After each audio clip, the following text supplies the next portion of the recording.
আমাকে দীর্ঘদিন ধরে কমেন্ট এবং হোয়াটসঅ্যাপ বা কলের মাধ্যম দিয়ে অনেকেই বলেন, গুরুজি এমন একটি টোটকা দিন যে টোটকার দ্বারা আমরা লটারিতে টিকিট কাটলে লটারিতে টাকা পাওয়ার সম্ভাবনা যেন তৈরি হয়। এখন এক্ষেত্রে যদি আমি এই টোটকাটা দিতে যাই, আপনারা হয়তো অনেকেই কমেন্ট করে বসবেন বা মনে প্রশ্ন জাগবে যে আমি নিজে যদি এই টোটকাটা দিতে পারি, শিওর শটের টোটকা যদি হয়, তাহলে আমিও তো নিজে এই লটারির টিকিট কেটে কোটিপতি হতে পারি। কথাটা সত্য কথা, কিন্তু লটারিতে যারা বড় টাকা পায়, সেই বড় টাকা পাওয়ার জন্য তাদের হস্তরেখা বা জন্মকুণ্ডলিতে কিছু কিছু লক্ষণ দেখতে হয়, যে লক্ষণগুলি থাকলে বড় টাকা পাওয়ার সম্ভাবনা থাকে। তো আজকে আমি জানাবো আপনাদেরকে হস্তরেখায় বা জন্মকুণ্ডলিতে কোন লক্ষণগুলি দেখলে আপনার লটারিতে বড় টাকা পাওয়ার সম্ভাবনা থাকবে, তার সাথে সাথে ফাটকা মার্কেট বা শেয়ার মার্কেটও আপনি অত্যন্ত লাভবান হতে পারেন। এবং সবশেষে সত্যি করেই একটা টোটকা বলবো, যে টোটকাটি অত্যন্ত চমকপ্রদ। মাত্র 13 দিনে আপনি লটারি থেকে টাকা পেতে পারেন এবং মোটা টাকা পেতে পারেন। এবং যখনই লটারি কাটবেন ম্যাক্সিমাম ক্ষেত্রেই আপনার সাকসেস থাকবে, অর্থাৎ কিছু না কিছু অ্যামাউন্ট আপনি পাবেন। তো ভিডিওটি মন দিয়ে দেখবেন এবং আপনাদের কাছে অনুরোধ, যারা নতুন ভিউয়ার্স তারা চ্যানেলটিকে সাবস্ক্রাইব করবেন। আর বিশেষ অনুরোধ, আপনারা ভিডিওটিকে বেশি বেশি করে শেয়ার করে দিন, যাতে ম্যাক্সিমাম মানুষের কাছে এই ভিডিও বা এই চ্যানেলটি পৌঁছে যায়। এইটুকু সহযোগিতা আপনাদের থেকে আশা করছি আমি। তো আসুন মূল ভিডিওতে প্রবেশ করছি। প্রথম হস্তরেখায় আপনাদেরকে একটা জায়গা দেখাই। এই যে জায়গাটা দেখতে পাচ্ছেন, এই জায়গাটি হলো রাহুর জায়গা, রাহুর ঘর। এই জায়গাটি যদি লাল ভাব থাকে, সাথে সাথে পরিষ্কার পরিচ্ছন্ন থাকে এবং উঁচু ভাব থাকে, সেক্ষেত্রে এবং সাথে সাথে এর নিচে এই যে জায়গাটি আপনি দেখছেন, এই জায়গা হলো শুক্রের জায়গা। এই রাহু এবং শুক্র, ভালো করে জায়গাটা দেখবেন, এই রাহু এবং শুক্র, এই রাহুর জায়গায় লাল ভাব, পরিষ্কার পরিচ্ছন্ন এবং উঁচু ভাব থাকতে হবে। আর এই শুক্রের জায়গা যদি পিঙ্কিশ ভাব বা গোলাপি ভাব থাকে, সাথে সাথে রেখাগুলি স্পষ্ট এবং উঁচু থাকে, অর্থাৎ এই শুক্র পর্বত যদি উঁচু থাকে, তাহলে আপনার ক্ষেত্রে লটারি পাওয়ার সম্ভাবনা অনেকটা বেশি তৈরি হয়। এবং জন্মকুণ্ডলিতে দ্বিতীয় ঘর, অষ্টম ঘর এবং একাদশ ঘরে যদি মৈত্রী গ্রহ বিচরণ করে বা অবস্থান করে, দ্বিতীয়, অষ্টম এবং একাদশ এই তিনটি ঘরে এই মৈত্রী গ্রহ বিচার করে তারপরেই সিদ্ধান্ত নেওয়া যায় যে আপনার লটারি ভাগ্য এই মুহূর্তে ভালো কি খারাপ।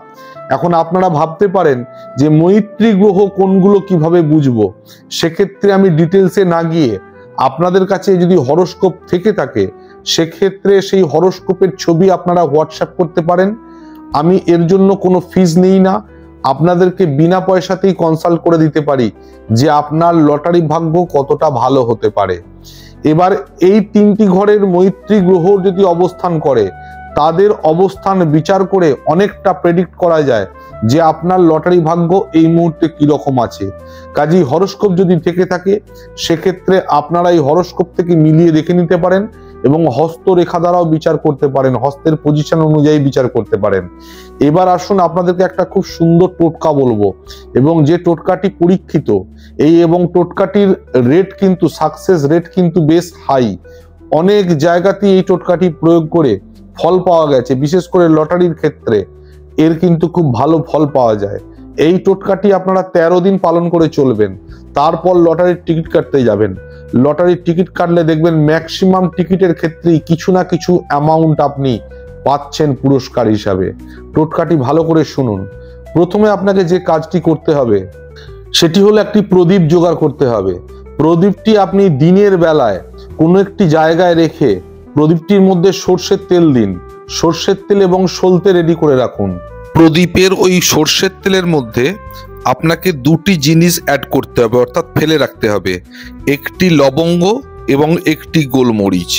তাহলে আপনি প্রথম প্রদীপের সর্ষের তেল দিয়ে তার মধ্যে সলতে রেডি করে রেখেছেন এবং সাথে ওই তেলের মধ্যে একটি লবঙ্গ ও একটি গোলমরিচ ফেলে রেখেছেন। এইবার আপনাকে এইভাবে প্রদীপটির দিকে তাকিয়ে ওই সর্ষের তেলের মধ্যে নিজের এই প্রত্যেকটি নখ, এই যে হাতের নখগুলি, এই নখ সাথে সাথে নিজের মুখমণ্ডল এই প্রদীপের তেলের ছায়ায় দর্শন করতে হবে। কি করতে হবে? দিনের বেলায় একটা প্রদীপের মধ্যে সর্ষের তেল ভরে সেখানে সলতে লাগিয়ে রেডি করে রেখেছেন এবং ওই সর্ষের তেলের মধ্যে একটি লবঙ্গ এবং একটি গোলমরিচ ফেলে রেখেছেন। এই স্বচ্ছ পরিষ্কার তেলের মধ্যে নিজের এই প্রত্যেকটি নখের ছায়া এবং সাথে সাথে নখের মাঝখান দিয়ে মুখের ছায়া এইভাবে আপনাকে দর্শন করতে হবে। যখন আপনি এটা দর্শন করে নিলেন, তারপর সেই প্রদীপটি আপনি মনস্কামনা জানিয়ে, অর্থাৎ আমি যেন লটারিতে কিছু না কিছু মূল্য পাই, এই মনস্কামনা জানিয়ে আপনি প্রদীপটি জ্বালিয়ে দিন। এইভাবে 13 দিন ক্রিয়াটি করুন। 13 দিন ক্রিয়া করতে করতে এর মাঝে আপনাকে ছোট্ট কয়েকটা জিনিস কালেক্ট করে নিতে হবে। একটি হলো শিয়ার সিংহী, একটি হাতাজড়ি এবং সাথে একটি বুনো শুয়োরের দাঁত। এই 3টি জিনিস আপনি 13 দিন ক্রিয়া করতে করতে সংগ্রহ করে নেবেন। এইবার 13 দিন পর যখন আপনার ক্রিয়া কমপ্লিট হয়ে গেল, তারপর আপনি 14 দিনের মাথায় যাচ্ছেন লটারির টিকিট কাটতে। যখন আপনি লটারির টিকিট কাটতে যাবেন, তখন এই সাথে করে নিয়ে যাবেন একটি শিয়ার সিংহী, একটি হাতাজড়ি এবং সাথে একটি বুনো শুয়োরের দাঁত। এই 3টে জিনিসকে আপনি পকেটে অথবা ব্যাগের মধ্যে ক্যারি করবেন। এইবার আপনি লটারির টিকিট যখন কাটবেন, পা থেকে জুতোটা খুলে ভূমিতে দাঁড়িয়ে, মাটিতে দাঁড়িয়ে আপনি লটারির টিকিট কেটে দেখুন। ম্যাক্সিমাম টিকিটের ক্ষেত্রেই আপনি পুরস্কৃত হবেন, কিছু না কিছু মূল্য পাবেন, এটা নিশ্চিত। এবং এটা ভালো একটা উপায়, খুব ভালো টোটকা, আপনারা এটা গ্রহণ করতে পারেন।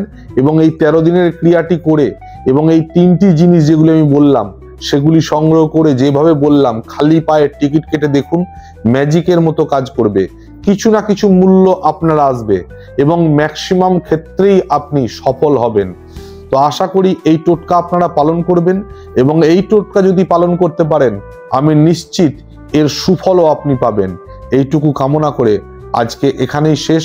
আবার দেখা হবে পরের ভিডিওতে। নমস্কার।